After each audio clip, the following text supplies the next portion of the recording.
welcome to National Matters. I'm Patrick Soko, standing in for Pastor Moses Chiluba. Today, our program is themed Assessing Zambia's Governance and Democracy under the United Party for National Development Administration, TENURE. And my guest today is none other than the National Democratic Congress President, Madam SABOI IMBOELA. Welcome to the program, Madam. Thank you. Thank you so much. Great to be here. We are happy that you honored our invitation. Thank you.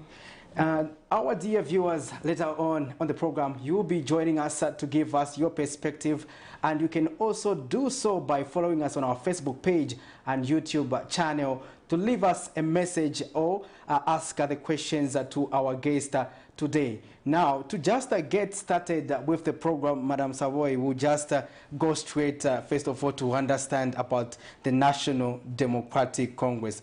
First of all, what does the future hold for NDC, or is it relevant to the country's national governance? And considering that your party, just like the Opposition Patriotic Front, has also been entangled in internal wrangles.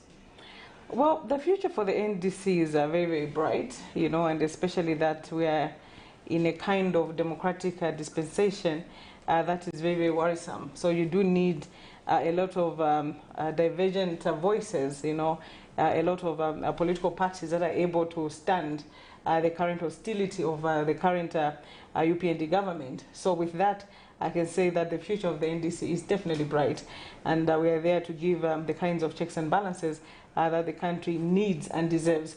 And when you look at the entanglements, you know, the problems that most political parties have, most times it's the ruling parties that sponsor that confusion in the opposition political parties, which is very, very sad. You know, it's very sad, Patrick. Number one, I always say that a political party is an employer, you know. People should never, ever forget that point. The same way you're going to choose that I'm going to work for Camnet TV, I'm going to work for maybe Airtel or MTN or whichever organization, Zamtel, people choose, you know, they apply for jobs and go and work there. That's how people work for opposition political parties. And also remember that for opposition political parties, it's actually different because it's voluntary. You know, so they give their lives, they give their time, they give their resources to actually help a political party form government. So when they form government, whether you like it or not, like I've said, a political party is an employer. So in as much as they are creating jobs for everybody else, they are supposed to create jobs for their cadres. So their first line of defense has to be catered for, whether you like it or not. It's there worldwide, you know. So to have a ruling party that concentrates on sponsoring confusion in other political parties, do you know what that means? That they would rather give cadres of NDC money, you get the point? They would rather give cadres of PF money to sponsor confusion than their own people. The money that they're spending, you know, in PF and NDC to create the kind of perception out there to show as if there's confusion or instability, that money can go to their cadres. We have seen that their cadres, in terms of their own car washes, they are being destroyed. Their cadres are crying day in and day out. If there's ever any cadre in this country that has not been taken care of, it's a UPND cadre. To the point whereby, us as opposition, instead of feeling happy, we feel bad for them. We actually speak for them. You get the point? So that money, to me, that the UPND is wasting, okay? I'll give you a small example, for example, of the meeting which they organized yesterday. I know we're going to come to that. The meeting they organized yesterday in Kabwe. They spent money to give money to NDC officials all over Zambia, in the 10 provinces, because they wanted to create a so-called convention in Kabwe. So people had to travel from various parts of the country to go to Kabwe. They had to be lodged in Kabwe. They had to hire a conference hall in Kabwe, and the people that were organizing that, they had to be given money. You get the point? The food, the lodging, the transport, everything.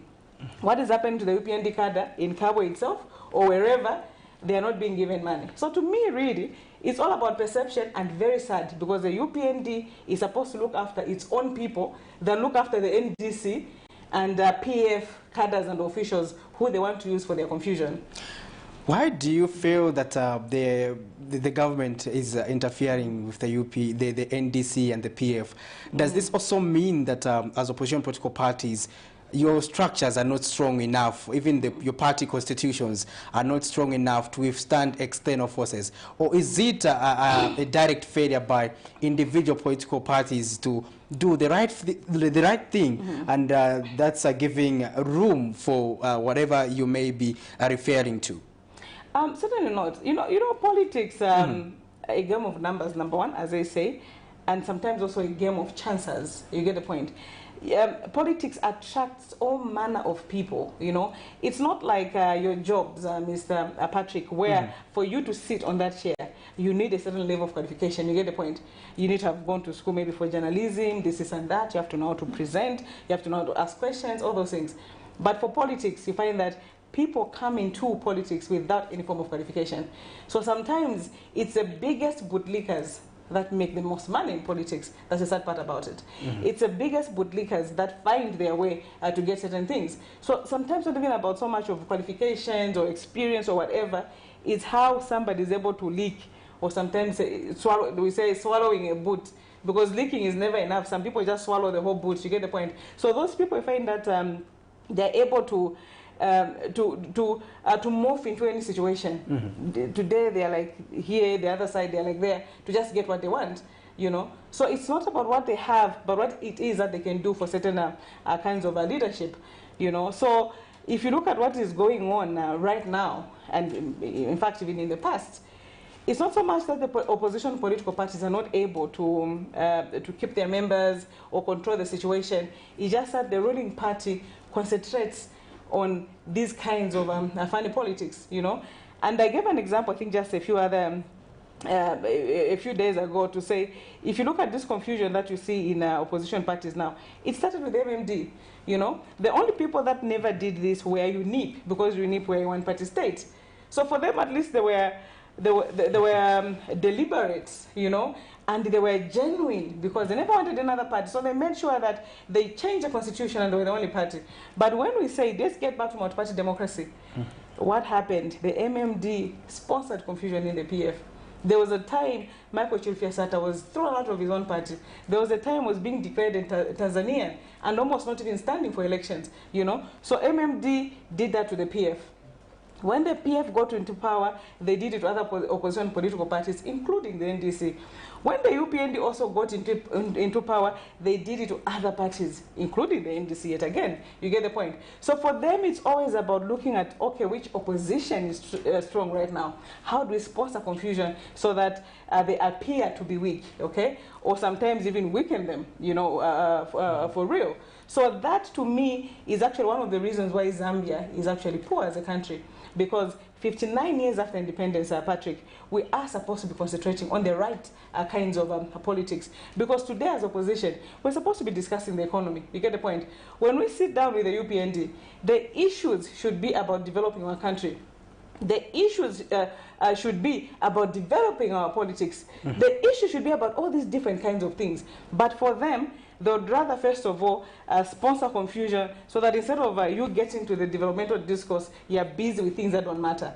You know, opposition and ruling party, it's not about us being enemies. It's about us working together to develop this country. But as long as we have these kinds of politics, these unhealthy kinds of politics, 59 years after independence, trust me, it will be hard for us to develop. But overall, like our topic of discussion is themed. I want to get your perspective. How would you describe Zambia's governance and democracy under the UPND tenure?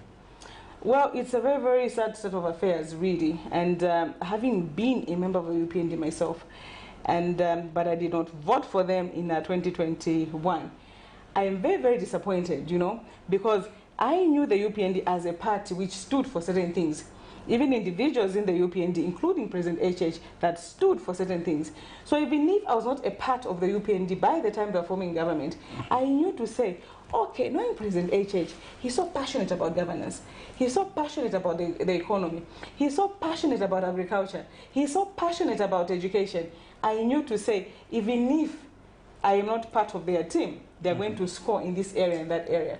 So to see the kind of failure which we are seeing right now, trust me, it really, really saddens me, you know. It really saddens me, because you look at it and you're like, oh my goodness, what exactly were they doing in opposition? What is it that they were promising the Zambians? What is it that they even wanted to rule this country for?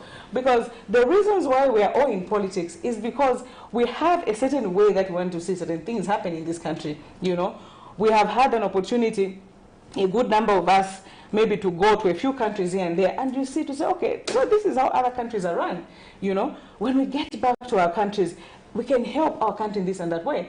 You know, I normally see, for example, anybody who has gotten a scholarship to go study abroad, for example, there's always that clause where they say, when you're done with your scholarship, you have to go back to your country and work a minimum of 2 years. After 2 years, that's when you can leave, because you have to go help your country. You get the point? So already, even when you're being exposed to certain things, be it education, be it exposure out there, just countries and everything, you know to say, everything that I'm gaining here, I'm supposed to go back to my country and develop it, you know. So to see people like President HH, for example, that have had an opportunity to stay, you know, away from Zambia, to visit many parts of Africa, Europe, to come back home and provide the kind of leadership that they're providing, to be honest with you, it's very, very disappointing, you know. And for me also, it makes me lose so much hope as an African, because I'm saying, then what kind of a leader do we need as Africa? You get the point. Whether the leader is educated, whether the leader is a Christian or whatever, you know, you look at all those things and you're thinking, okay, what kind of leader do we exactly need in this country? So in other ways, you are suggesting that you feel that President Hakainde Hichilema has failed to live up to the expectation in terms of the good governance, because he did assure the country that he's going to uphold by the rule of law. And when he's upholding the rule of law, you as opposition political parties leaders are saying that you are being targeted or persecuted. But on the other side, we've seen, like, even ministers are saying, we are enforcing the law, Madam SABOI. Why are you holding an illegal meeting? Especially in that case, this is where you as opposition political parties are being arrested by the police. And when such a thing happens, you are saying there is a shrinking civic space. How would you handle that better if given an opportunity? Well, given an opportunity, you know, you just have to recognize that everybody's a Zambian, you know. Everybody is entitled to this land, first and foremost, you know, before anything else. And also, I always say that I don't know whether some of our leaders don't read, or they are not Christians, or maybe even Muslims, or whatever religion that they are. You get the point? Because when you read the Bible, when you read books, you're going to realize that we're on this earth a very short period of time. And we're going to stay dead longer than we are alive. You get the point? So when you die, what legacy do you want to leave behind? You get the point? What legacy do you want to leave behind? Already, if you look at Zambia, we only have one former head of state. The rest have died, okay? We have lost, is it 4 or 5 former presidents? You get the point? What legacy did they leave behind? President HH right now, he's got the mantle. What legacy does he want to leave behind? He's got a 5-year mandate. If he's going to be lucky, he may have 10 years. You get the point? That's all he'll have, you know? If he's going to be lucky yet again, he can stay away for 5 years, and after another 5 years, he can come back and stand according to our constitution, you know. So if you look at all those options that he has, still the years are very few. What legacy do you want to leave behind? For me, that's a problem that we have with our politicians. They plan, sometimes not beyond a year. You get the point? If you look at our friends, you know, the Chinese, the Europeans, the Americans, they plan 100 years, you know, ahead. They do that. But for Zambians, we fail to do that. That is why you see that even simple mid-term, you know, frameworks that we put for ourselves, and long-term frameworks, you find that we fail to follow them. We've had the so-called 2030 vision. I don't think it's being followed, you know. In terms of the national development plans, all the national development plans, if you look at the successes and what we have not done, it always leaves so much to be desired. And the sad part also is this: when you have a national development plan and another government comes into, another political party comes into government, they fail to respect the fact that this is a Zambian plan and not a political party plan. So with that also, we sidetrack from what it is that we're supposed to be doing.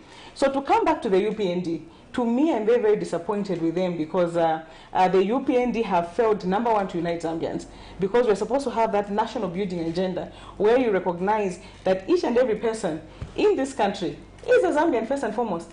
even foreigners. I think I've been on record myself to complain, to say even the abuse of foreigners, for example, the Rwandese that we see around, they are here in this land for a reason. Nobody leaves their country to go to another country to go and have whatever, you know, just to go and play around, if I should use that word. You get the point? They leave because there's a problem back home. And as Zambia, we are signatory to many conventions which makes us, or which expects us to respect the rights of the refugees. But we have seen what the UPND are doing, for example. You find that 20 hours they go and arrest the Rwandese. They leave their shops open and anybody can go in and steal from them. Or thieves can come in and people think it's a police and yet they are thieves. So they are failing to respect the rights of the people who are here. So be it Zambians and other foreign nationals. So when I keep on saying Zambians, Zambians, Zambians, I'm cognizant of the fact that there are other people who are in this land who are not even Zambians, you know. But for the UPND, I'm going to emphasize they have to have a national building agenda. The national building agenda should be in such a way that the whole country is united. Because if our politics are not okay, then the economy can't be okay.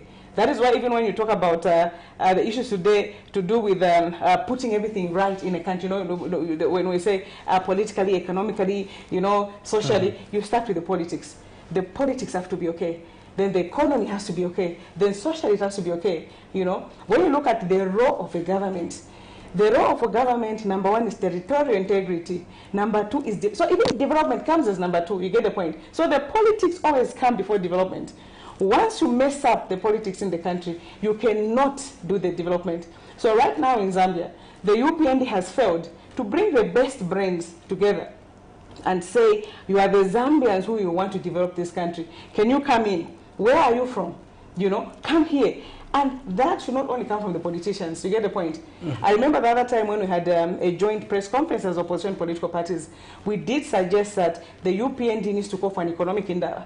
Because as politicians we are saying, the best brains are not necessarily on the political table. Call the people out there. Find out what it is that needs to happen in this country. And you're going to be shocked the kind of strategies and the kinds of plans, you know, that the people out there are going to give you. So as a country, bring the best brains together and develop. Not when you look at a Zambian, you see Kalaba, you see a CF president, and to you is an enemy. You see SABOI, you see an NDC president, and she's an enemy. You see Membe, you see a socialist president, and he's an enemy. You can't have that. You know, that's the biggest problem that we have with the UPND right now. Well, our dear viewers, you are watching National Matters, and in studio I have the National Democratic Congress President, Madam SABOI IMBOELA, and we are discussing issues bordering on the country's governance and democracy under the United Party for National Development tenure. You too, our dear viewers, are going to join us later on the program. We'll be opening the phone line so that you can contribute and give us your questions and contribution wherever you may be. And also remember that you can also leave us a text messages on the numbers that are on your screens, and we'll be happy to read out your messages. Whichever part of the country you may be, you are free to to join us in this broadcast, as well as remember to always respect everyone's opinion, because we do value that here on Camnet TV, not just another channel. Now, moving on, Madam SABOI, I want to also get your perspective pertaining to we saw an opposition leader today being arrested. He was briefly detained, rather, on the Copper Belt, and that's EFF President Kasonde Mwenda. And also his press conference was disrupted by the police on condition that he did not notify them that he was going to hold a press conference, and as far as they are concerned, that was an illegal meeting. According to them, that it was an abrogation of the law. But what do you have to say about that?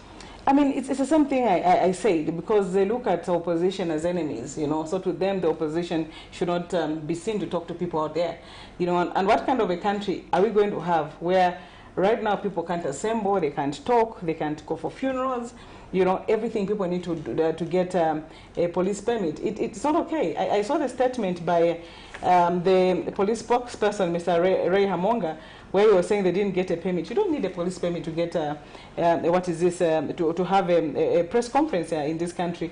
We saw just yesterday, or is it the other day, when Honorable Tutwa Ngulube's memorial was cancelled because of all this intolerance that the UPND is really showing.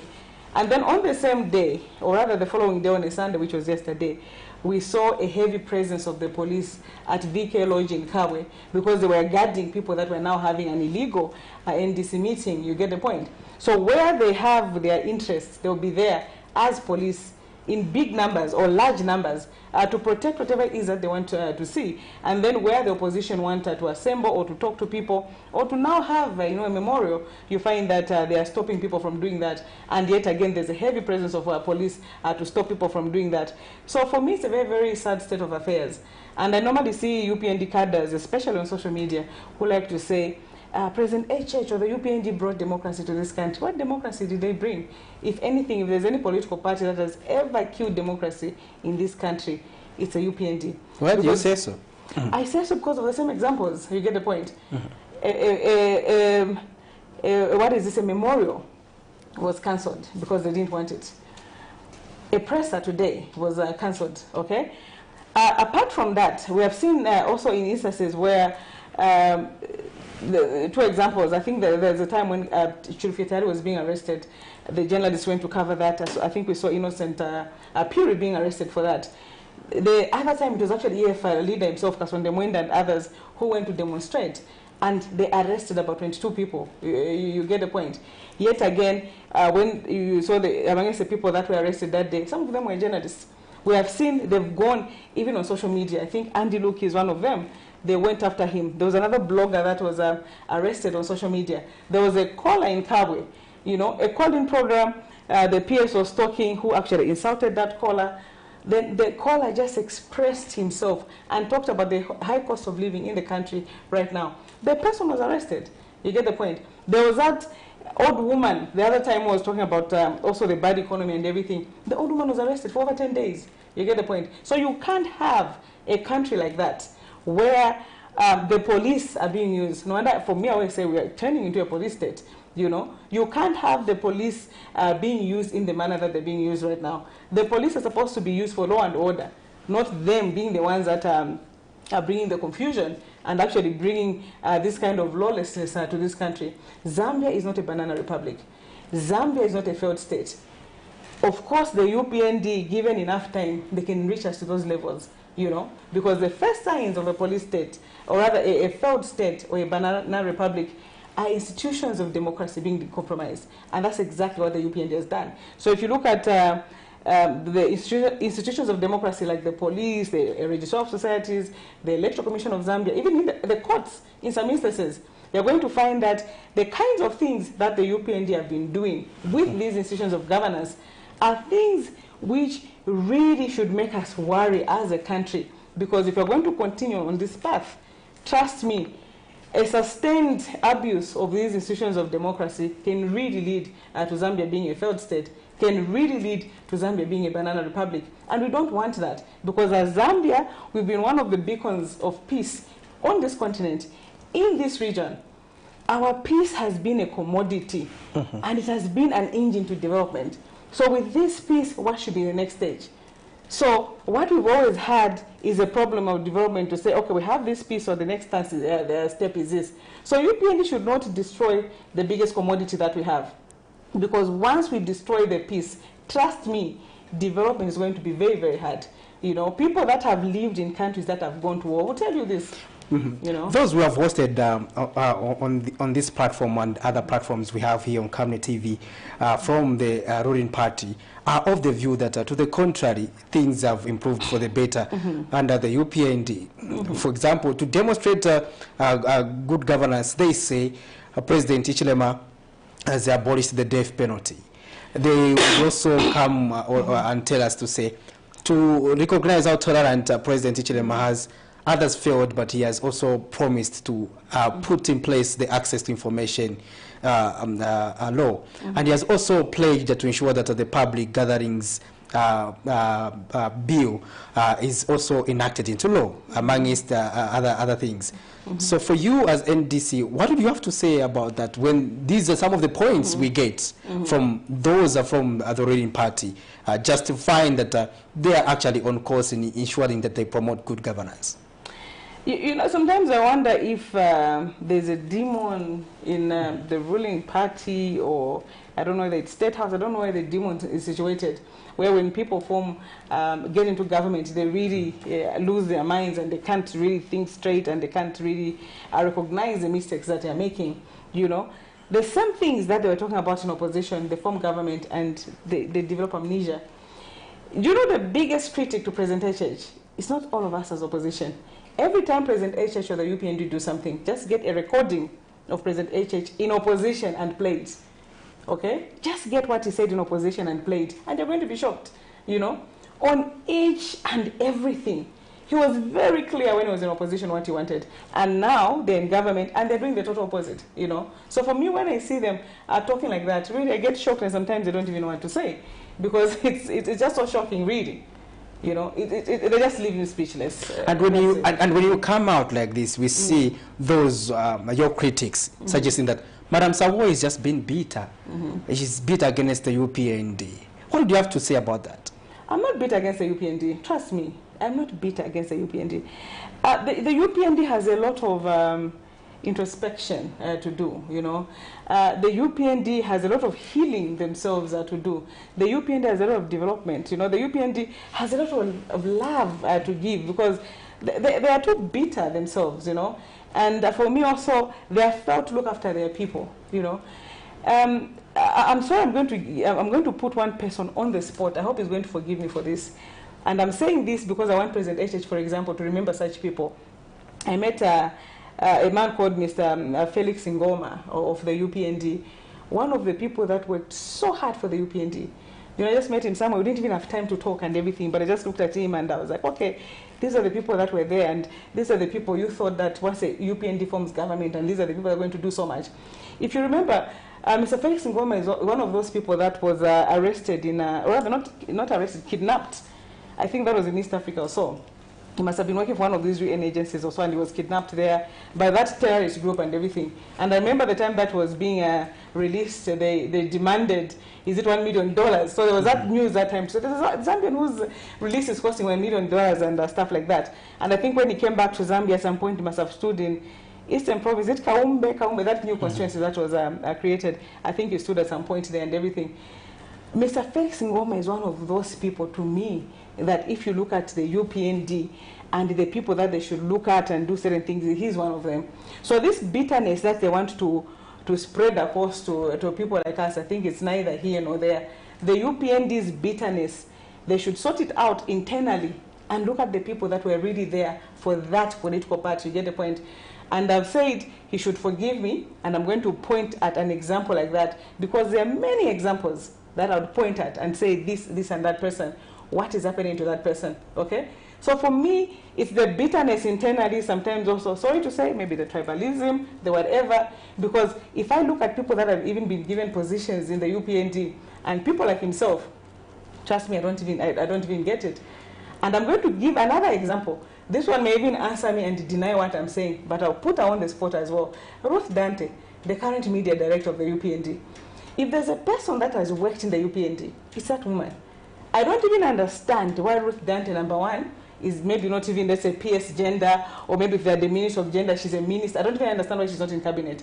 I don't even understand why Ruth Dante is not even a PS information, for example, or director information, any good position. You get the point? So for me, I'm giving you this example to say, when they bring out this bitterness to us, trust me, there are many things the UPND that they are doing wrongly, which to me, if I was going to say there's this level of bitterness, this and that, the bitterness is within, and justifiably so. Not to say that these people are bitter because I don't even talk to them, by the way. And I'm saying I don't want to put them on the spot. But I'm saying people like these should be awarded by the UPND. But because it has so much bitterness itself, tribalism and all these things that they consider before so many things that they consider. What about yourself? You also worked hard for the UPND. Yes, I did work hard for the UPND, but I left before they formed government. So for me, I'm not even entitled to anything. I don't want anything, you know. But I'm going to be honest with you. When they formed government, they were following me. If I was a selfish person, I'd have a good job in the UPND right now. I just had to deny a certain opportunities that the UPND gave me, you know, because they know what I'm able to do, okay? The UPND knows very well what I'm capable of doing. And also I'm one of those people that will even talk to the president, because UPND has these people and women that are scared. When they go see the president, they freeze. So it's one of those people whereby we go to see the president, I'll speak my mind out. Oh, sir, we need, as women in the party, we need ABCD, we need this, and that. So they were always very okay with that. In terms of strategies in the party, in terms of people that were given that opportunity to do certain things, I would be one of the few women, in fact, maybe I would be the only woman, you know, would have people like Clayson Amasaka, would have people like, I remember Dr. Mtombo, the current ZESCO board chairperson, Mr. Nkube, and all those people, you know, they would put us in these strategies, and I'll be the only female. And being the gender activist that I am, I'd be there to say, I can't be the only woman advising the president on this and that. Let's get other women. And they would tell me, where are the women? Get the women. And I'd get people like Chipo Mwanawasa. I would get people like Dr. Mukwombo from South Africa. I'm happy Chipo was given a job. She did so much. People thought she was given a job because she was the daughter to President Mwanawasa. That girl worked a lot for that party. Okay, Dr. Mukwombo, I don't think she has been awarded yet. You know, so these, to me, trust me, they deserve what it is that they got, and those that did not get, they deserve so much more. But for me, as SABOI IMBOELA, I left the UPND before it formed government. So trust me, I do not deserve anything from the UPND. Well, interesting. Well, our dear viewers, you are watching National Matters, and in conversation we have the National Democratic Congress leader, SABOI IMBOELA. In case you are just joining us, you have not missed much, but in case you still want to catch up, you are able to go to a link up over this interview on our Facebook page as well as YouTube channel to be able to catch up with what you might have missed. But we are also going to open the phone line later on so that you can also give us your perspectives and contributions on the program. Now, moving on, Madam SABOI, another issue that has come of interest is the issue where we've seen that you as opposition political parties are gathering together and trying to have meetings together. And we saw that there was one prominent leader who came out of retirement in former President Edgar Lungu to decide to join the political race, especially in the road to the 2026 general election. Now, first of all, many have suggested he made a mistake coming back into active politics. We understand it is his opinion, but we would also want to get your perspective as NDC. What do you make of the former president's return to active politics? And also, are you as opposition political parties trying to form an alliance and rally behind Mr. Lungu? I'll be very, very honest with you. You know, President Lungu coming back to active politics is one of the best things that has happened to Zambian politics in a long time. You know, he did very, very well. That was a great decision that he made. In terms of us rallying behind him, you know, politics is not that straight. Yeah, you get the point. President Lungu has been very, very clear before he came back and even now to say we need to support somebody to win the 2026 elections. It could be him, it could be me, it could be anybody in the loose alliance, you get the point, because we have not formed an alliance yet. But definitely we're thinking about an alliance. By the time we're going to have an alliance, we're going to write it down. We'll write down the terms of the alliance, because that's one of the failures that alliances have had in the past, where people don't want to write down what it is that they're agreeing upon, so that when they form government, they're able to change, you know, like as we saw the UPND change for their friends, you know. So President Lungu, for me, made a good decision because, number one, he was being abused day in and day out. There's a friend of mine who likes to say that if President HH had treated President Lungu like a former head of state, he could have not even come back, you know. Maybe he could have even maybe taken away the relevance from him, you know. But we saw the abuse day in, day out. You know, a big person telling a big person like that every day. You know, in the media, you know, publicly like that. The first time when President AJ said that, we thought, okay, maybe got emotional and it was just a slip of the tongue. Second time he said it, okay, now this is dangerous, you get the point. So you can't have that. So that was number one, that abuse. Then number two, the arrest of his family members, the wife, the daughter, just everybody around him. He's a former political advisor, you know, just terrorizing the people around him, you know. And then thirdly, and for me is also the most important reason, and I think the grass that broke the camel's back, you know, they're trying to grab away the PF from its rightful owners. That he just says, you know what, I can't continue being in retirement when the party that I worked so hard for with other members of the PF is being stolen. So he came back, one, to save the patriotic front. Number two, to bring also the kind of zeal and unity in the opposition that all of us are saying. You know, he was doing this even before he came back into active politics. Trust me. I'm sure people would see some photos. Sometimes you go jogging with the former president. Sometimes you're at his house, we've gone to see him and everything. He would teach us so much, you know. So, yeah. So in terms of him coming back and the opposition rallying behind him, for now we have not chosen who it is that is going to lead us as opposition. But don't you think it was too late for him to come back to save the PF, looking at where we are? No, it's not too late, because what is happening to the PF now is nothing but perception, you know. The PF, if you look at number one at the Register of Societies, in the past, the Register of Societies was the determinant of what a legally registered political party looked like. We can't have that anymore, because the UPND, like I said earlier on, has destroyed the institutions of democracy. And one day I say that a sustained abuse of institutions of democracy leads to a banana republic or a failed state.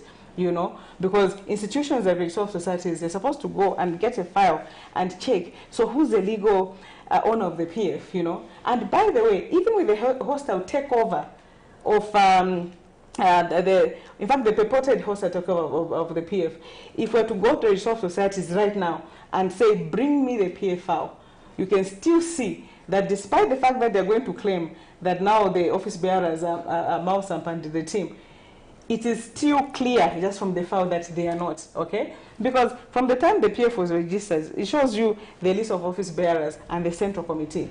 Decisions of a political party are made from the central committee and not the Register of Societies. So that hostile takeover we saw, without the blessings of the central committee, without the minutes from the central committee, so 1 minute you have this list, the next minute is this list, it does not even make sense. So everything that the people are seeing right now with the whole mouse saga and everything, it's just, to me, a temporary kind of yeah, setback, you know.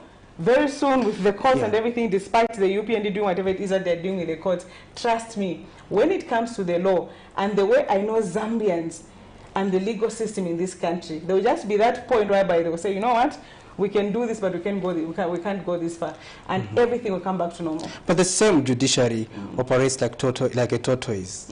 You know, when what I mean is that when cases are taken to court, for them to be disposed of, they take quite a long time. Even you as NDC, you still have pending issues with the NDC led by the other camp. You still have pending issues that have not been sorted out by the court. And the court processes, we also are aware that the former ruling party, the Movement for National Democracy, MMD, then led by Nevas Mumba, we also saw the resurfacing of former president, the later Rupia Banda, and we saw Mr. Mutati coming up with another faction, and we saw now Nakachinda proceeding further with another faction that was Save MMD by then, and for them to finish those cases, it took them too long, and for Dr. Nevas Mumba to contest competitively in an election, it was a little too late, and you saw how the MMD performed despite being among the most organized political parties that were existing at the time. So now, as MDC, and what lessons does that tell us, especially when we say we sort out political differences via the court route? Well, as MDC, we have learned, just like all these political parties, to say, no matter how long it takes, you know, the courts always come up with the truth, because they can't bend, you know, to a certain degree. That's a fact, you know.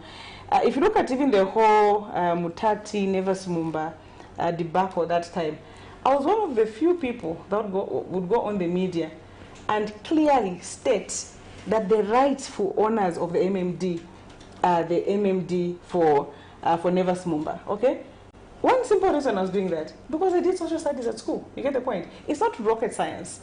And no wonder I said even earlier on, some of these times, you know, sometimes people should just walk into the of societies and say, bring me the MMD file, bring me the NDC file, bring me the PF file, and check for yourself, you know. And most of these things now with e-government, which is there, some of this information should actually be online, you know.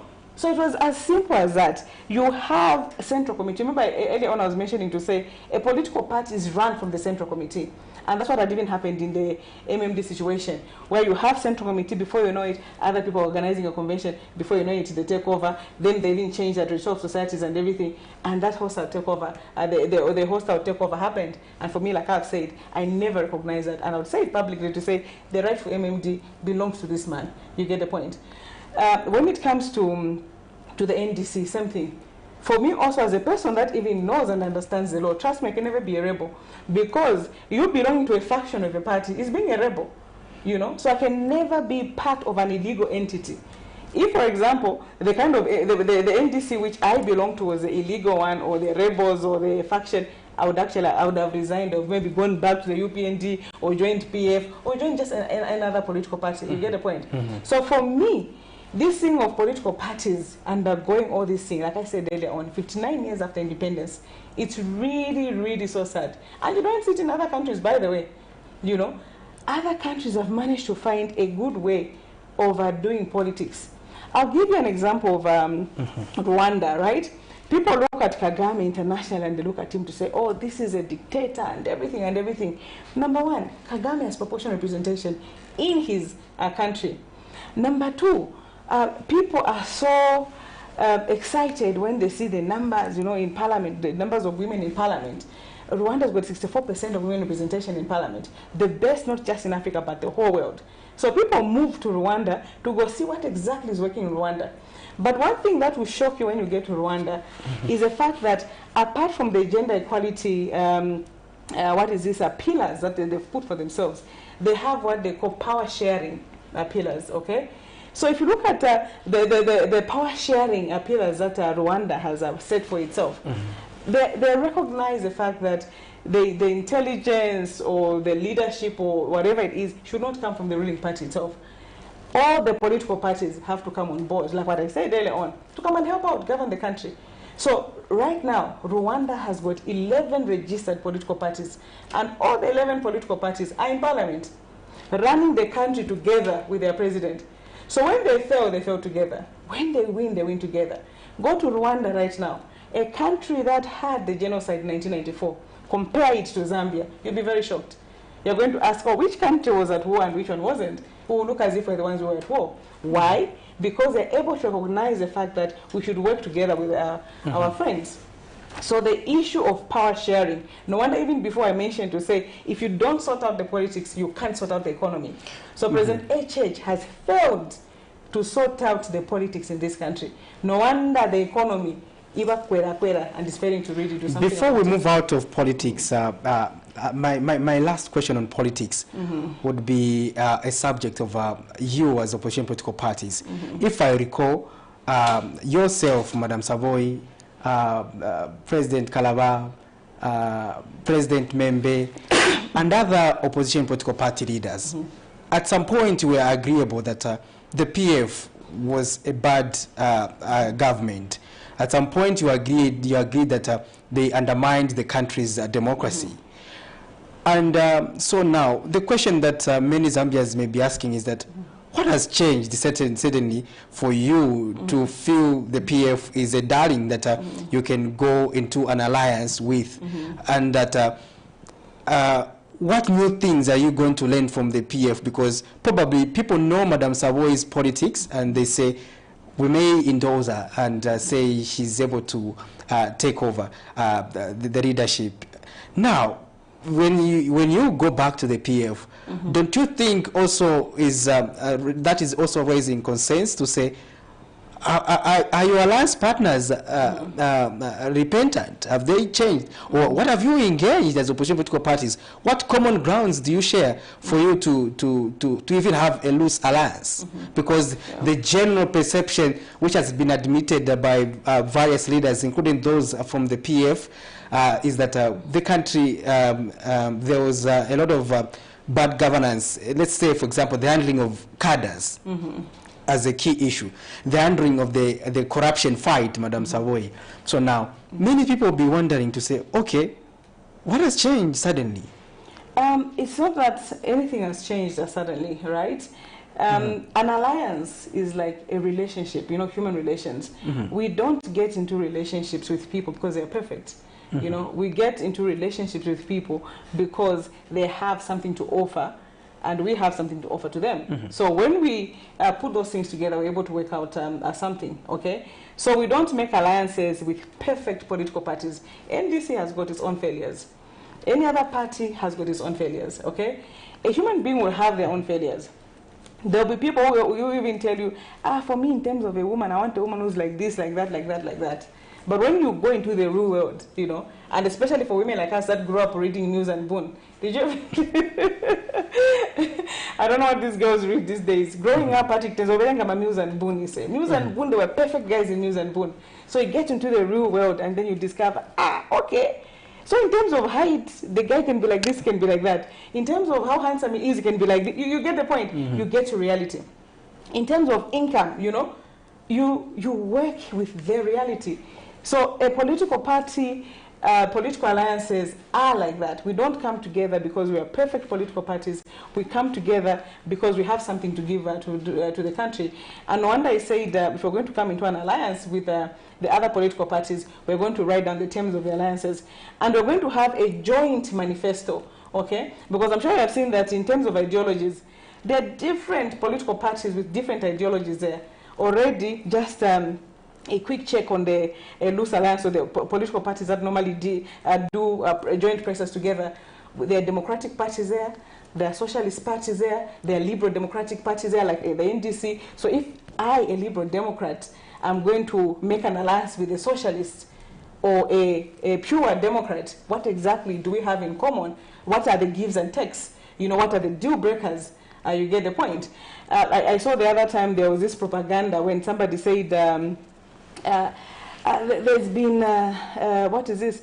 The alliance people, they have accepted that President Lungu is going to lead and President Membe is going to be the running mate. Okay, I told somebody who called me, I've heard about this, and this person was actually excited when they called me, and I think I threw water on them because I told them to say, NDC will not be part of an alliance where it's led by two men. That's a deal breaker for the NDC, because as NDC, we're a very gender-balanced party. Where you see me as president, Patrick, my vice is a man. The SG is a man, the vice is a woman. The national chairperson is a man, the vice is, you know, we're gender balanced like that. So we can't be part of an alliance where the president is a man and the vice is a man. You get the point? So those are the things whereby when you get into an alliance, you start agreeing, okay, this we can accept, this we can't. This we can accept, this we can't. You write it down and you come together. You know, that's exactly what you do. You know, so at the end of the day, if you look at alliances and what the people are saying out there, they are throwing out so many things, you know, but there's a lot of things that as opposition political parties, we need to come together and agree and accept and say, this is what all of us say, okay? Issues of education, we'll start from there. Education, what do you agree? What do you believe in? Oh, free education. No, we don't believe in free education. We believe education should have a certain cost. Oh, for you, what do you believe in terms of this, in terms of health? Oh, free health, free this. Okay, agriculture, mining. In terms of the people, how do we empower people? All those things are things that our political parties have to agree on before they move forward together. Thank you for that submission. Well, our dear viewers, you can now join us and give us your contribution on the program. We have officially opened the phone line in case you want to engage our guest this evening. Remember that we are in conversation with Madam SABOI IMBOELA, who is the National Democratic Congress NDC president, and we are discussing the country's governance as well as democracy. In case you want to add your voice, you are free to do so. Remember to also respect other people's opinion, even as you give us your contribution and comments on the program.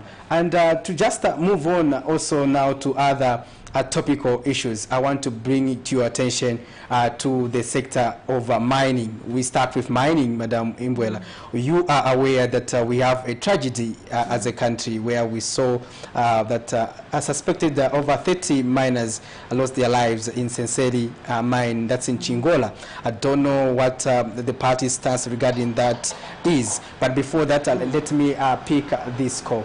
Hello, you are through to the program. Good evening. Hello, good evening. Good evening, sir. How are you? Fine, and how are you? Your name and where you're calling us from? My name is Fred Simwanza. Fred Simwanza. Yes, sir. Mr. Simwanza, you can go ahead with your contribution, sir. Actually, good evening, President SABOI. Good evening, Mr. Simwanza. How are you? I'm fine, thank you, madam. Actually, I just wanted to commend you for the job that you're doing and to say, may the Lord bless you as you continue to spread an important role to the democracy of our nation, Zambia. Thank you. Thank you so much, Mr. Simwanza. These are the only kind words I had for you. God bless you in Jesus' name. I appreciate it. God bless you too. Thank you, Mr. Simwanza, for your contribution there. Thank you. That was Mr. Simwanza giving us his perspective.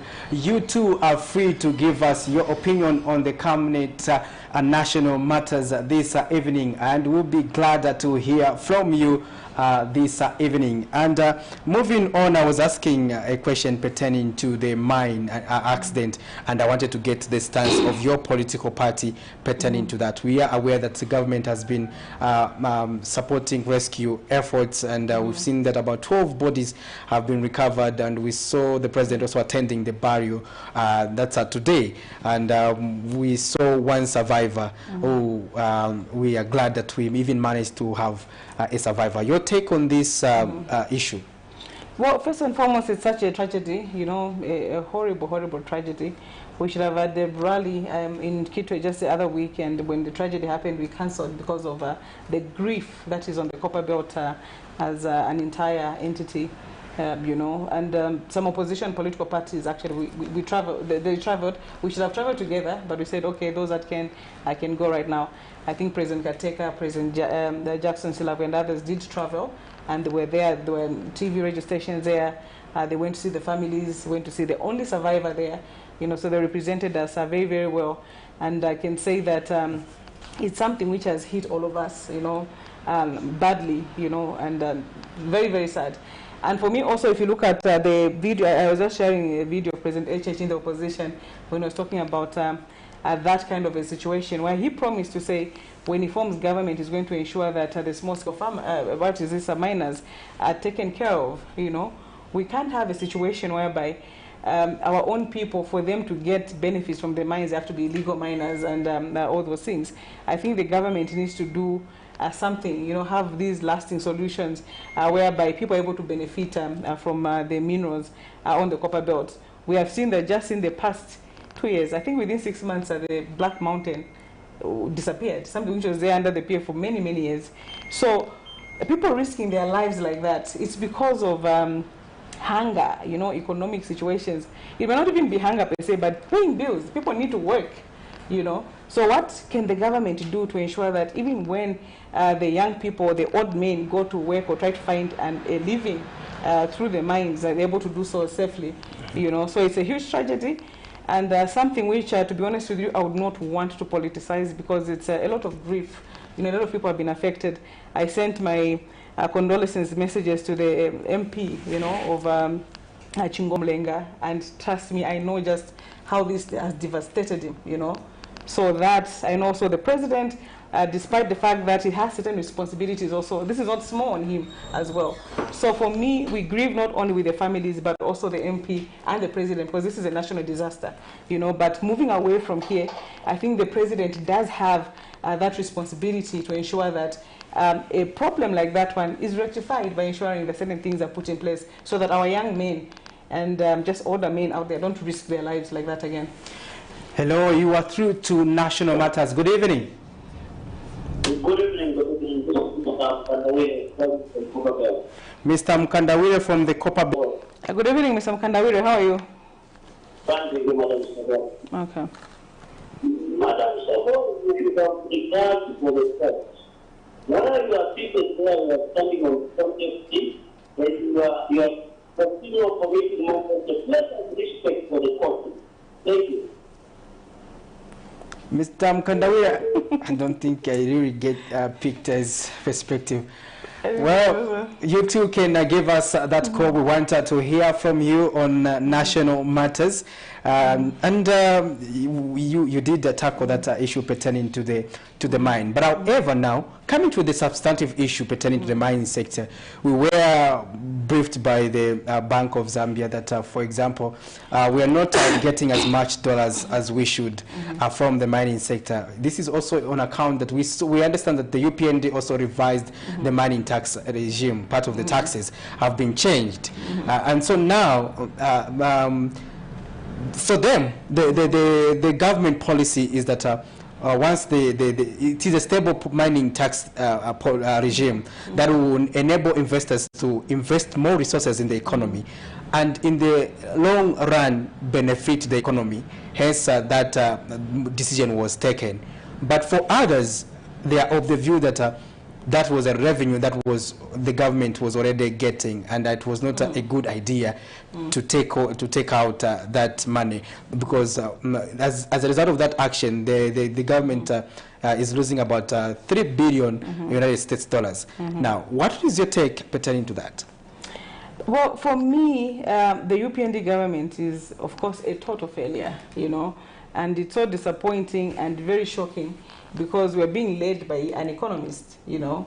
There are people who, even when they fail, you think, okay, this area and that area, they may not fail, you know. It's like me being president of this country today, and the issues of gender become at their waist, issues of children, even arts, for example. I think people will be very shocked to say, we thought because at some point she was an artist, at some point, you know, she was a children's and women's rights activist, these things would go right and whatever. I think those are areas where people would not even expect me to fail at all, you know. I've also been an education activist, you know. So at the end of the day, there are certain things which I never expected President HH to fail in. So the mines, for me, and subsequently affecting our economy so much, it's very, very shocking, you know. But for me also it has to do with the kind of politics that we have in this country. Our politics are highly commercialized. So you find that by the time a ruling party forms a government, they've had so much money from all sorts of people and organizations. So when they form government, like the UPND did after 23 years of being in opposition, I feel there are many people that they need to give back to. You know, they have to pay back right now. So as they pay back, they forget that they have to run a country, you know. And for me, they should have begged whoever it is that they have to impress to say, give us even just a year or two. But we saw that when the UPND formed government, immediately they formed government, they changed the mining tax regimes. They were going to IMF with a begging bowl, you know. The only economic recovery plan they had was IMF, nothing else, no plan B. No wonder you saw that even when it failed, they failed to do anything else. And the sad part again was that they knew to say our biggest lender was China. Instead of President HH there and then going to China, there he was patronizing or rather trying to strengthen the relationships with the West and making China an enemy, you know, even in terms of the so-called haircut. All these people that we owe money to, they should have ensured that everybody suffered a haircut then. But the UPND wanted only China to suffer a haircut.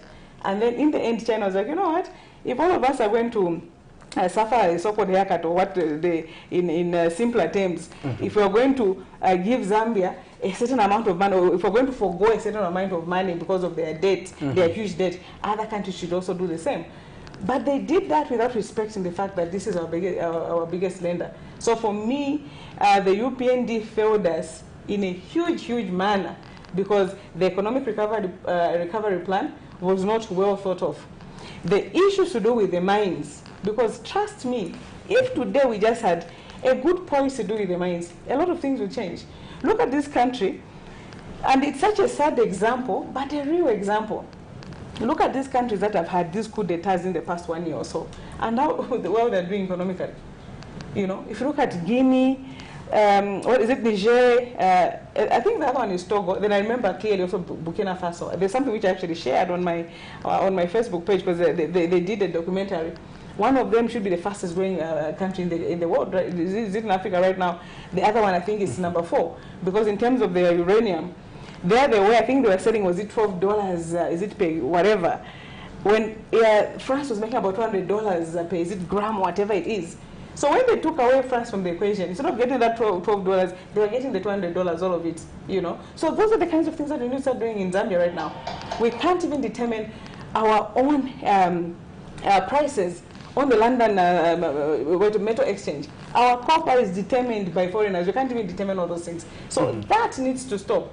And once we have a good policy on our mining, trust me, a lot of things will change overnight, because we have enough resources in this country to develop this country.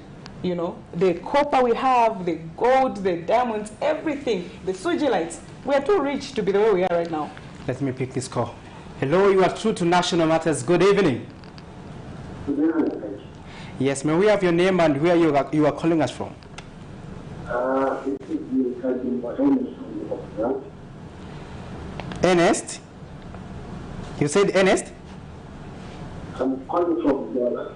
From Ndola? Yes, sir. Okay, you can go ahead with your contribution, sir. Good evening, Madam President. Good evening, how are you? Fine, thank you. Okay. Yeah, the person who is a principal person, and I've met the Martin President there, being a colored woman, or in this advertising this Marina said, perhaps she can stand up with our lifestyle, which is with which I've never had how being involved with that issues and other things. So it gives us hope that we have such women in this country who are strong, can stand up and come out and speak about the issues and values of the nation. So I want to encourage the president of NDC to keep it up, and we shall hear from you, but other women can join you. That's anyway, we can look support each other, but us men will make sure women copy the vision that we have, so that we have a president like Madam SABOI. Thank you. Thank you for your contribution, sir. I really appreciate it. Thank you. Probably this one is just mostly complimentary to you. I don't think you need to respond. And you were explaining on the mining sector issues, but you did also allude to the issue of the IMF. In your, I understand you are also a political scientist. In your, given an opportunity, what would you have done implemented as Plan B? Because you were saying that the UPND only had Plan A under the IMF bailout package. Given the circumstances the country was in, with a high debt burden, as well as the cost of living was too high, I remember, under the PF, and the challenges that they found. And when they took over office, remember that they were saying that we have inherited empty coffers. Now, given it is you, Madam SABOI, what would have been the Plan B besides the IMF bailout package? Okay. And first and foremost, the UPND claiming that they inherited empty coffers, to me that was just propaganda, you know, because if they inherited empty coffers, how did they move CDF from 1.6 million to 28 million? At first it was 25.5, then 28, now 30 million. You can't do that overnight, okay? You're talking about 156 constituencies. So there was no empty coffers that they inherited. So all that was just to paint their friends black. For me, what I could have done, trust me, I could have ensured that the mines don't get the tax holidays immediately that they got. If I owed them, or if our party owed them, or if it's Zambia, I don't know if it's Zambia who owes, I could have negotiated with them to say, give us a year or two, you know? Because if you are people that support me and you want to benefit from maybe my governance or whatever it is, it means I'm going to be around for only 5 years. Because if President HH and the UPND owe whoever money or contracts, whatever it is, trust me, because of the mess that they have created, they won't go beyond 5 years. So for me, what I would have done if I were them, or if I had formed the government, number one, I would have ensured that the mines are not touched. If anything, even increase a bit of tax, you know, you do that. First Quantum Minerals is the biggest taxpayer in Zambia, the single biggest, most taxpayer in the whole country. So the other mines come after it. So if the mines are not paying tax, you're talking about the biggest taxpayers in the country not paying taxes. And then you get all those taxes to the ordinary Zambian, to the point whereby you want somebody, even who sends a little talk time on mobile money, or whatever it is, a 2 kwacha, 20 kwacha to the grandparents or friends or family, you want to get something from mobile money. A Uber pusher, you want to get now the so-called Uber taxes, but the biggest taxpayers, you don't want to tax them. So what I could have done was to ensure that these productive sectors like the mines are really not exempted from tax. Number two, issues of agriculture, you know. The UPND concentrated so much on the social sectors, okay, and especially they had to do with the teachers' employment of teachers, for example. So the social sectors, health, education, which is very, very important, but those are from the consumption side. So as you look after your health workers, just health in general, which is so important, by the way, education, free education, which they introduced, you have to ensure that you are producing, you know. The reason now the kwacha is in all these shambles that it is right now, and the Bank of Zambia clearly said it, because we don't have enough forex in the country, you know. Why don't we have enough forex in the country? Because we are not producing. We are a consuming nation. We need to prioritize production. And in Zambia, by the way, the people that feed us are the small farmers. But we saw that even just distribution of fertilizer, seed, there's a problem there. So what the UPND should have concentrated on is to ensure that the farming inputs to the farmers, to the small-scale farmers, goes on in good time. And then maybe they could have spoken to the commercial farmers right now to say, we need you to produce for export. So all those large farms that they have, they produce and then they export all those things. So the government, to me, and if I were them, I would, number one, concentrate on the mining, you know. We saw the Suji lights that went, which disappeared from the police station, the trucks that were being towed and everything.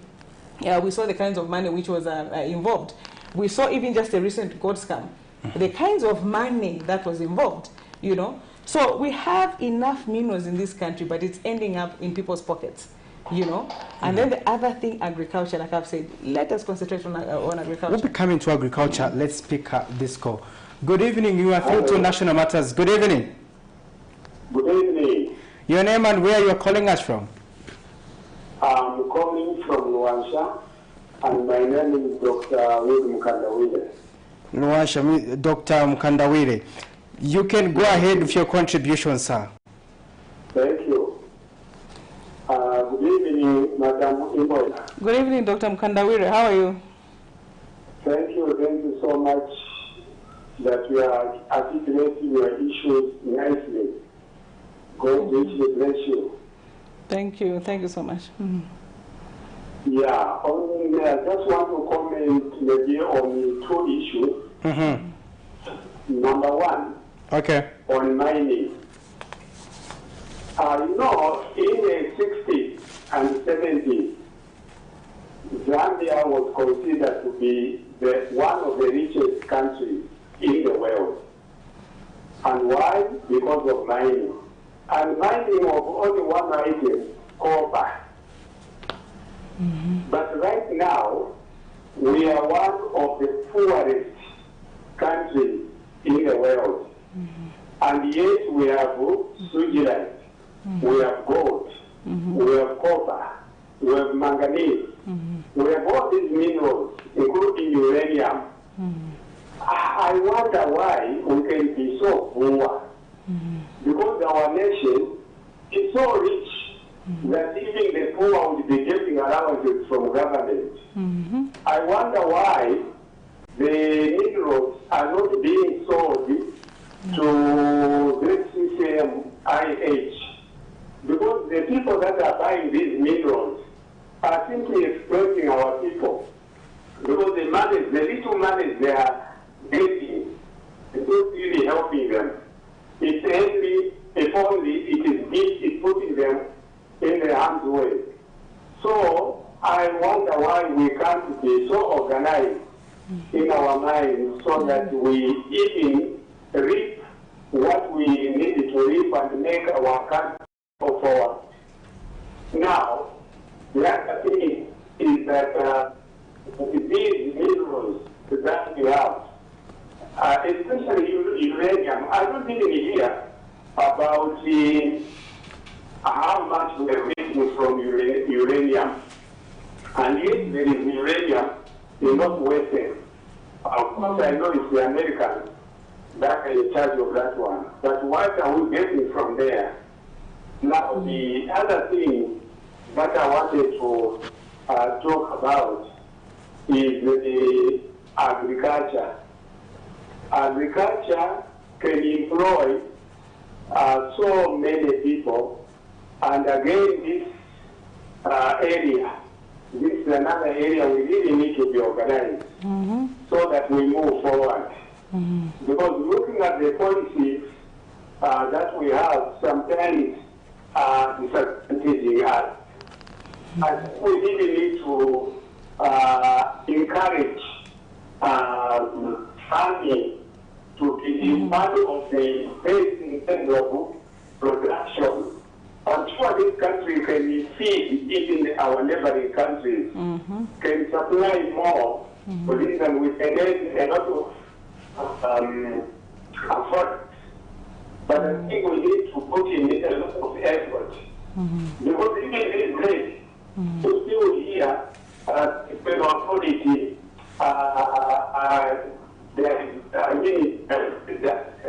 getting fertilizer and that thing. And yet they say they will take new boats. But I'm not seeing these new boats being taken.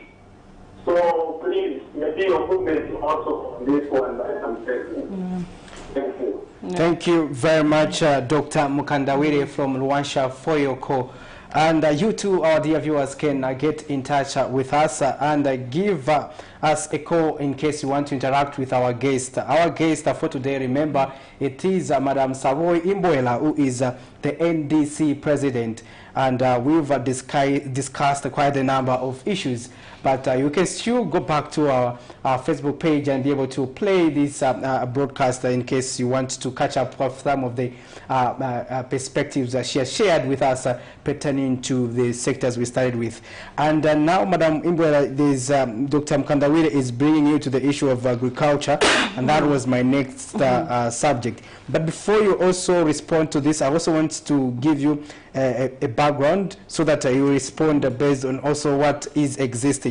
Preview to what the United Party for National Development Administration has come up with. They want to implement what they are calling the Comprehensive Agriculture Support Program, which is going to be complementing the Farmers Input Support Program, FISIP, which is the existing program. And they are also saying that under the Comprehensive Agriculture Support Program, there will be also a loan model, which part of it will be also be financed by the private sector under what they are calling the agriculture credit window.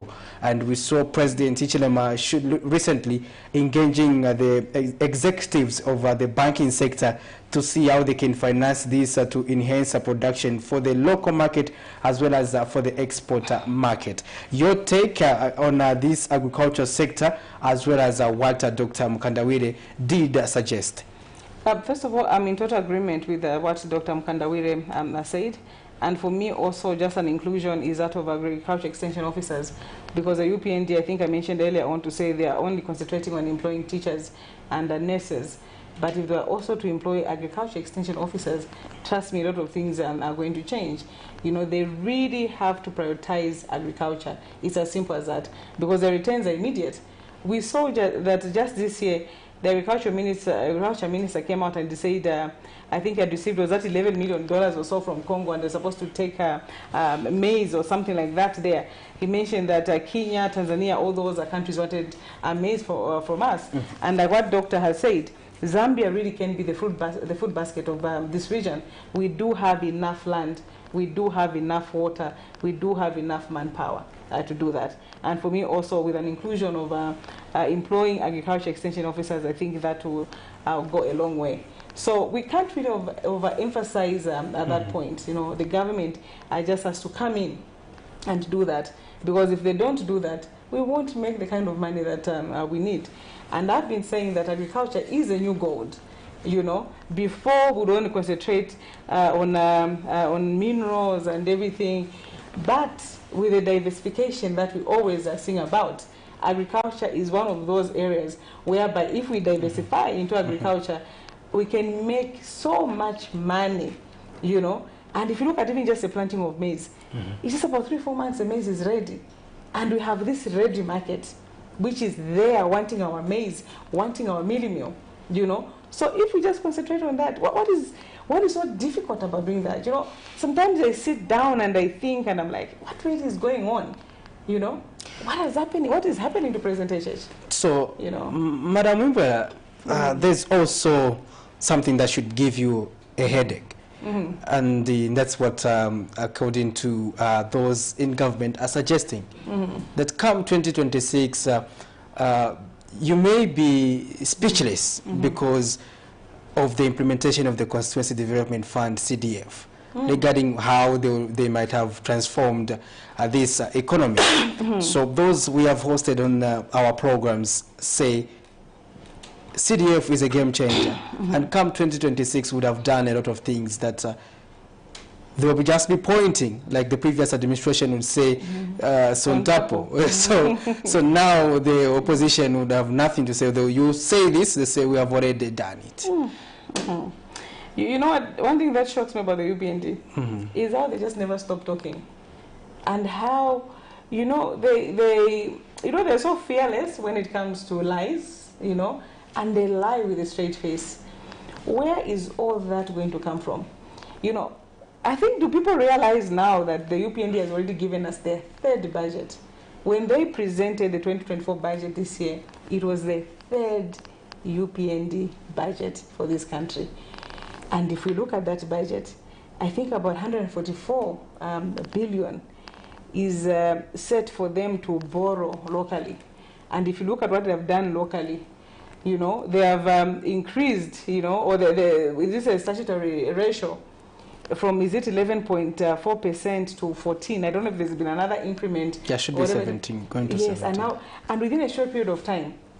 So to the layman, what that simply means is that they'll keep on siphoning money from the economy.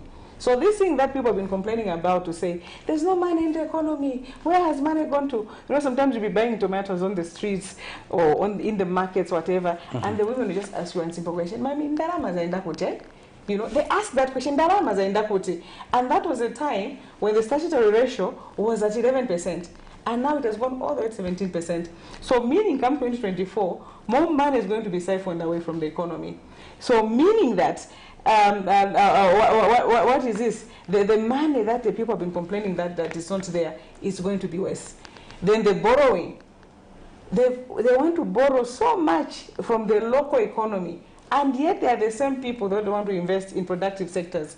So the government will be competing with a businessman out there that wants to go and borrow from the bank. And everybody knows that when a businessman comes and the government comes to borrow from you, you'd rather lend to the government, you know. So these things, again, are things which to me, they're making things worse. When we come to CDF, like you have mentioned, they've been singing the CDF story, but we don't see anything, you know.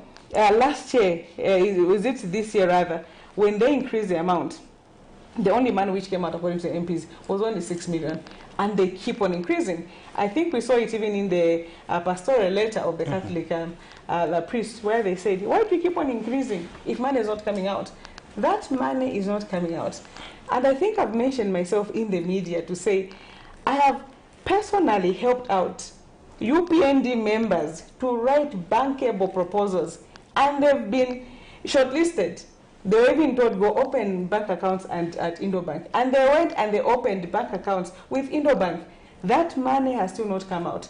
Right now they're being told to submit more proposals. A lot of them are refusing to submit. But those that have hope, up to now, they still want to have hope. I remember that I was even advising some people the other time to say, since the money did not come out, just to resubmit the same proposal.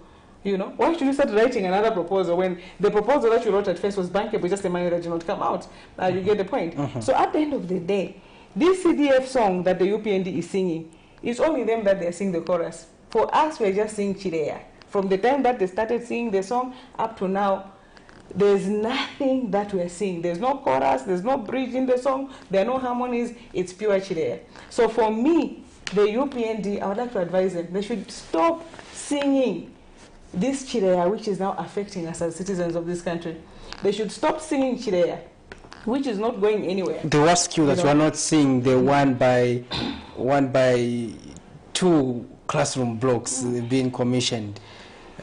And the way I get upset with those development, small projects of theirs, you know, I'm a person that is so big on education and health and everything, mother and child health especially. But Patrick, those kinds of projects that should even be launched by a councillor. Not even an MP should launch that. But we see ministers going to launch that. Do you know that on average, for a minister to go and launch such a project, they spend about 40,000 kwacha? You know, they leave their offices to go launch such a project for 40,000 kwacha. They should stay in their offices. The PF, they were doing capital projects as well as giving CDF to the MPs. CDF has not started down. So the UPND, they want to transfer blame, where they're saying, we are giving CDF to the MPs and everything, so development has been taken to these people. You get the point. And again, the worst part is this. With CDF, there's a whole concept of decentralization. Decentralization is about recognizing the fact that the plans to develop this country are not only here in Lusaka. The people in Chadiza, the people in Petauke, in Shangombo, in Kaputa, they know better what they need than they do here. But we saw, they changed the guidelines. When the people in Senanga are trying to write down their CDF projects, again the minister here has to approve. Certain kinds of projects like vehicles and everything, they are told already to say, no, the president said there was a presidential directive that this money and that money should go there. So where is the decentralization in all those things, you know? So CDF is a scam, and people need to get that very clearly. When the UPND come in the media and they're explaining CDF, you may think, oh, heaven on earth, you know? But go on the ground in terms of CDF, there's basically nothing, you know, nothing. And they don't disperse the money, and the following year, they come and they've got the guts to increase it. I was looking at the budget the other time, the 2024 budget. Do you know, Patrick, that it's the first time in the country that we are seeing them even pushing things for this year to next year?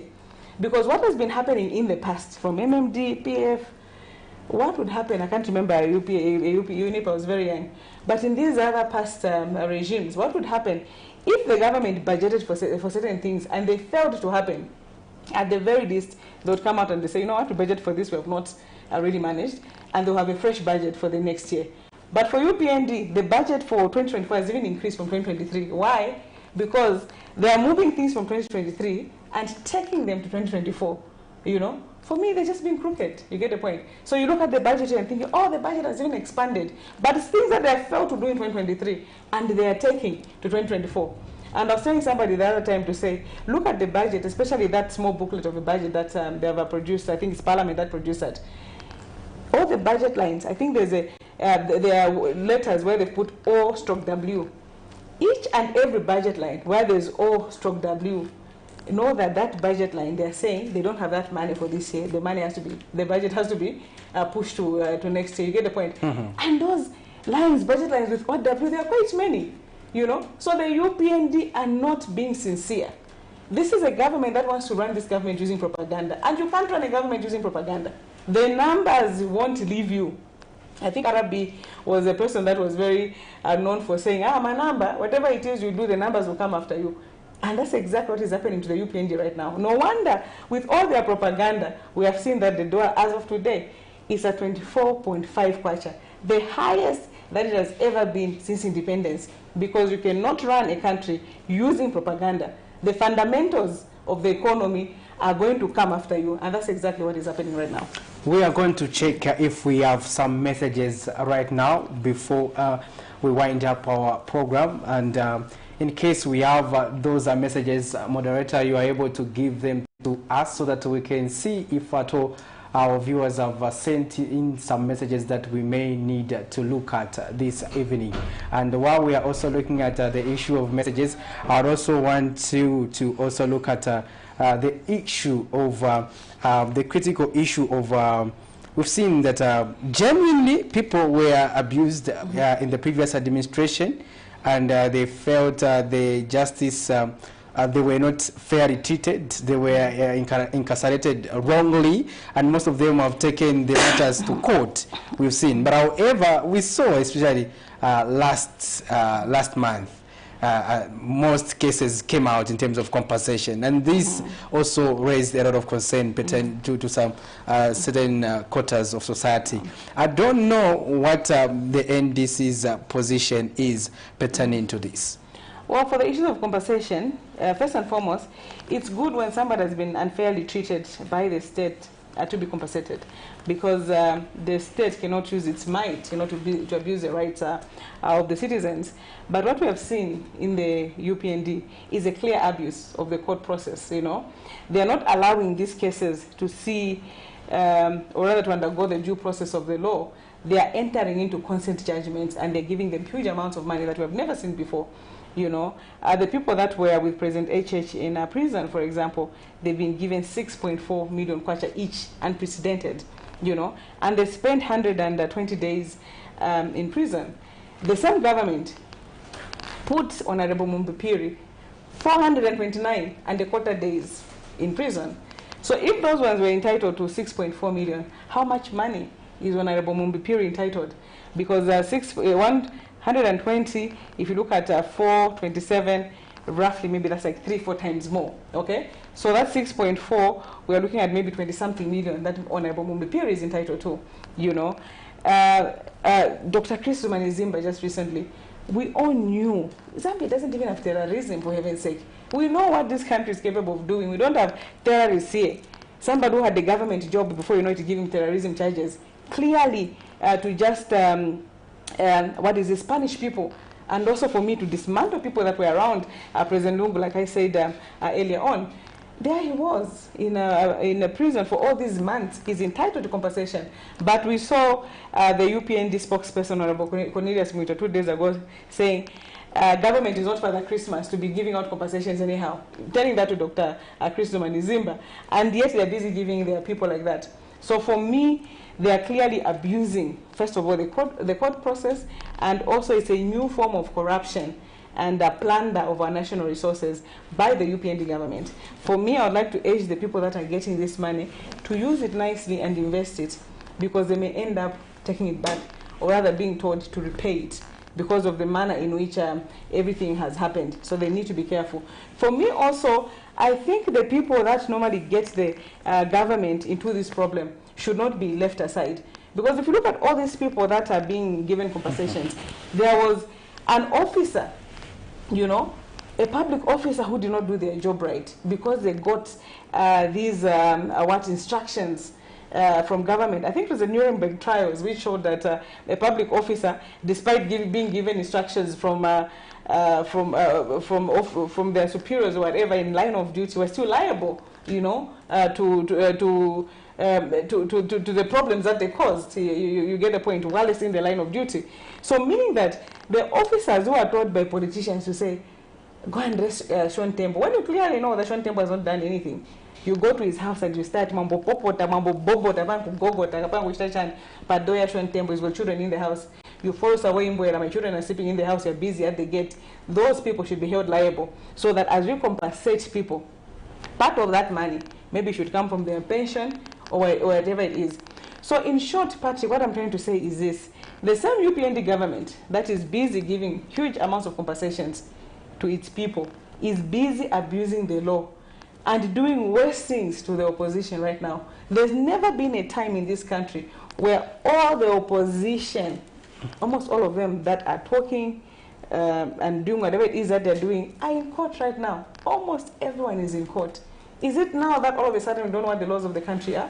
You know, we've been in this country all our lives. Some of us are in our 40s now. We've been law-abiding citizens all these years until when UPND formed government, all of a sudden we don't know the law and we're being arrested for breaking the law. You get the point?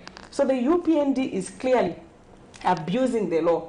And most of these people, when they sue, they are going to be entitled to all these things. You get the point? So for me, what the UPND is doing is a clear new form of corruption and plunder of our national resources.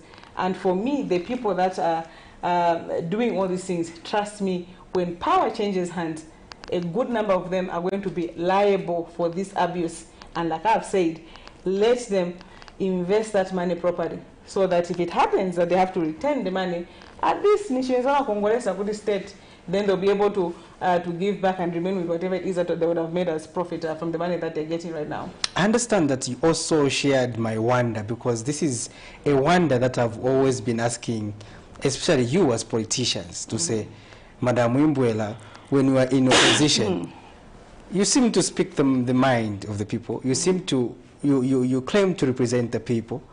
But when we Zambians also choose to give you an opportunity, you also develop your amnesia. What really happens? I don't know. You know, some of us have been tested and tried. I'll give you an example, right?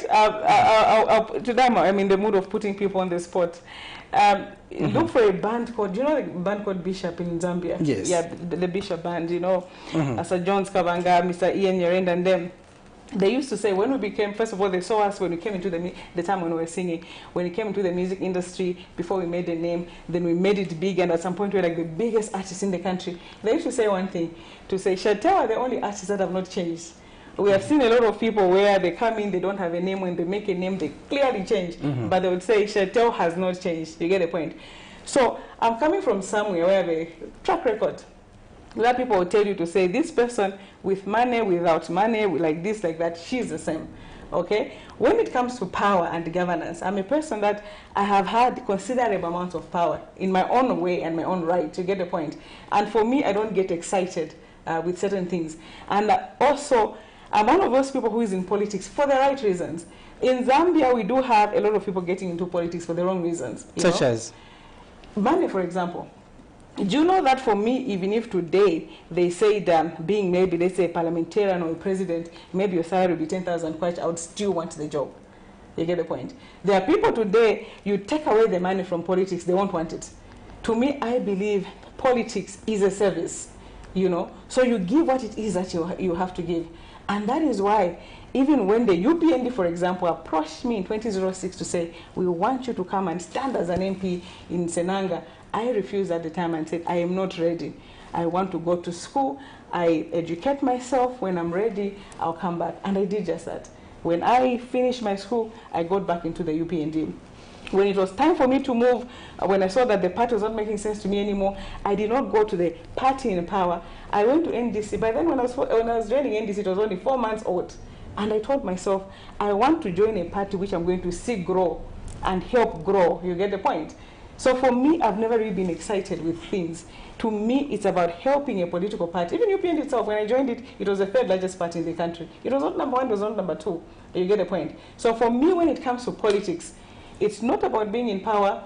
It's not about the lucrativeness of certain things, but it's about service, you know. And an extra point to that, if you even go to UNZA, for example, if you people even study political science, you know what they'll tell you? No, political science, the jobs are limited. No, this, and that. You get the point? But for me, because I was passionate about what I was doing, even before I completed school, I had jobs. I was employed by the UN, I was employed by UCZ, I was employed by UNZA at some point itself, because I worked so hard for what I loved, and everything else was secondary, you know. And I got such great grades that instead of applying to the UN, UCZ, and UNZA, they were the ones applying to me because of the grades that I got. You get the point? So for me, I love politics to that extent where I can even sit in the class and study politics because I want to learn how I can govern my people better. You know, I want to learn how Zambia I can relate with the rest of the world, you know. And I've been saying that I bemoan the fact that when President Chiluba, for example, came up with that place, you know, that place in East, is it Arcades right now? You remember he had that Democratic Institute that he had to say, I want Zambians to learn politics. They grabbed that, they grabbed the idea, and we have still few people learning politics. So politics can be learned from two ways. You can sit in a class and learn it, learn from experience and everything. You get the point. But they say in a class you can learn in 2 hours what somebody learned in 20 years, you know. So for me, trust me, I love politics. I love leadership. I love good governance, and I love service. And for that, even if politics today, I would get the lowest salary in this country, I would still be a politician. Madam IMBOELA, I would like to thank you for finding time to be with us. Thank you so much. Always good being here. Thank you. There you have it. Well, this is where we have to call it a day on national matters. This has been Patrick SOKO, and my guest on the program has been Madam SABOI IMBOELA, who is the National Democratic Congress NDC leader. And we've been discussing, our topic of discussion rather was themed assessing Zambia's governance and democracy under the UPND administration tenure. So this is where we have to call it a day. Until we meet again, this has been Patrick SOKO. Remember to always keep it on Kamne TV, not just another channel.